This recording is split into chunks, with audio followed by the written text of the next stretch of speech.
Most vegans on social media are pretty familiar with the whole ex-vegan phenomenon. Sometimes the reasons are painfully clear, like when someone switches from eating a standard American diet to consuming only wheatgrass juice and coffee enemas, only to find that, shockingly, a vegan diet made them so tired and hungry. But when someone who demonstrates a high level of intelligence and reasoning and appears to have made a real ethical connection goes back to consuming animals, it seems to really blow vegans' minds. Now, as a chronic overthinker myself, prone to intellectualizing the crap out of literally anything, I thought perhaps I could offer some input on how and why intelligent people can think their way out of veganism, because sometimes our brains are just downright bastards.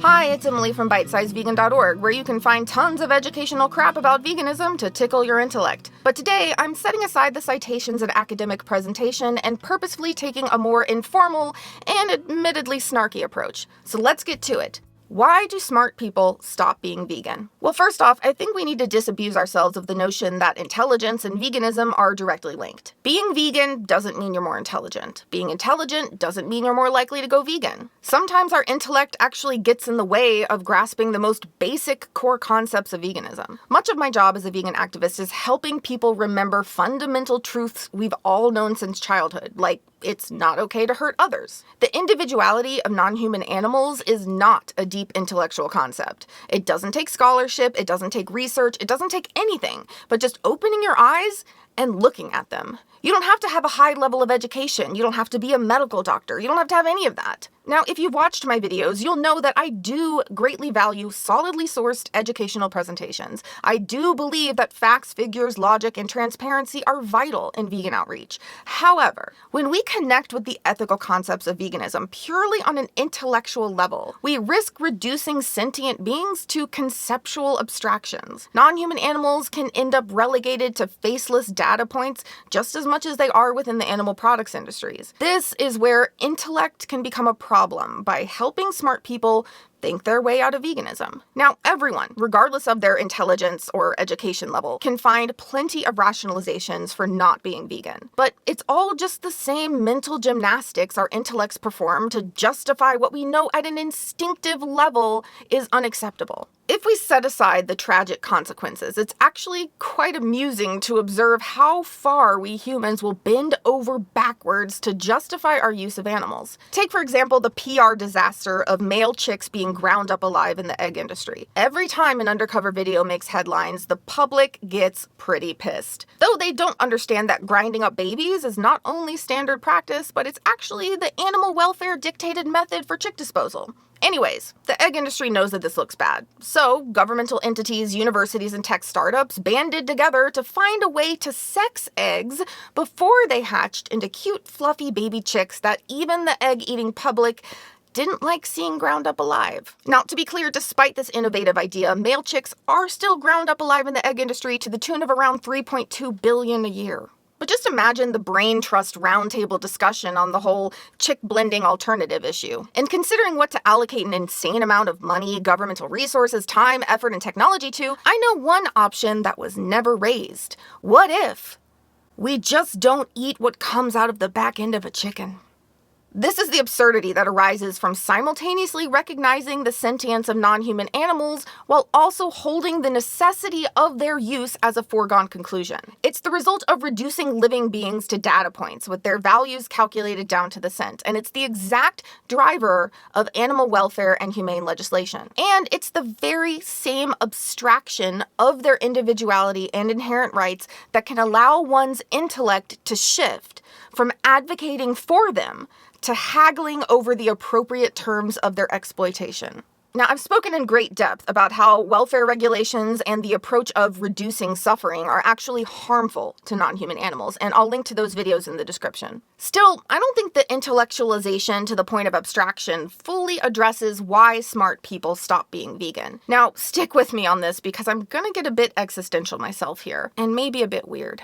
I think to truly understand how someone expressing firm ethical conviction can fall back into irrational justifications, we need to understand the sheer power of what I've long referred to as the greatest lie ever told. I even made a slam poem about it. We teach what we know, which is what we were taught. The biggest lie ever bought in our own greatest trick is the sick conviction that we can kill in a way that is kind.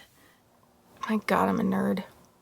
Think, for example, of how many well-educated, intelligent people make it into adulthood believing that cows spontaneously make milk. Such a glaring blind spot in basic logic is not down to a lack of intelligence. It stems from something so deeply ingrained within us that it crosses all countries, cultures, social classes, and education levels. Something fixed into our psyche so early and so firmly that it easily overrides all reasoning. Concepts that we take in as children are integrated very differently than things we learn later in life. Think about a child who grows up multilingual. They aren't consciously learning the grammar and declensions of the language like an adult would have to. They likely won't even remember the process of learning the languages at all. Now let's consider something more tied to identity and sense of self, like a belief system, whether religious or not, that we're raised within. This belief system is integrated not only into our sense of self, but our sense of reality itself. And when that belief system is later challenged, whether by other people or even by our own doubts, it can feel like a threat to our very life. After all, what are we without our sense of self and our understanding of reality? So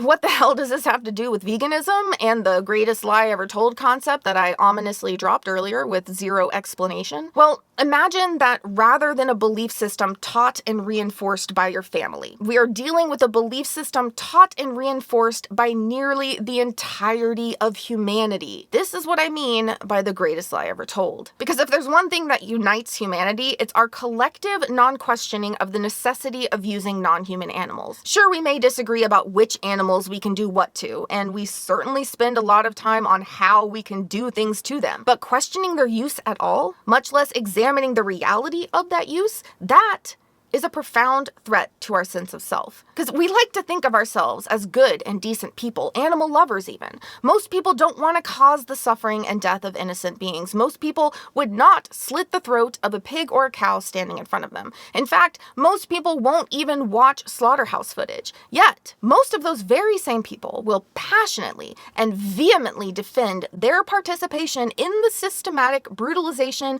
of trillions of animals, justifying the very atrocities in the footage that they cannot bring themselves to watch. You know, there's a reason that we keep our slaughterhouses so far from our tables and we pay other people to kill on our behalf. The distance allows us to maintain our self-image of good, decent animal lovers. The drive to preserve this concept of ourselves is so strong, and the prospect of confronting the brutality we've actually been participating in is so horrifying that we will use anything to defend ourselves, no matter how irrational. But unlike less universal belief systems, our reasons don't even have to be good for us to be in good company. Most of the world agrees with us, and we're more than willing to reassure each other with our collective delusion. I believe that the power of this collective belief and the extreme threat posed by challenging it may help explain how even profoundly intelligent people who have made an ethical connection to the tenets of veganism can be pulled right back into justifications and rationalizations. In the end, the rationalizations and justifications, no matter how eloquently stated, are just justifications and rationalizations. Now, for anyone struggling to go or stay vegan or facing issues of access to plant-based food, I've included resources in my How to Go Vegan guide, which you can easily find at bitesizevegan.org. I'd love to hear your thoughts on this in the comments. If this video has stimulated your intellect, please give it a like and share it with others. To stay in the loop about new Bite Size Vegan content and updates, please subscribe and click the bell, and sign up for the newsletter or follow the Telegram channel for the most reliable notifications. Just click subscribe at bitesizevegan.org. Now go live vegan, and I'll see you soon. So, let's get to it. Why do smart speak... Let me not be able to talk for a second.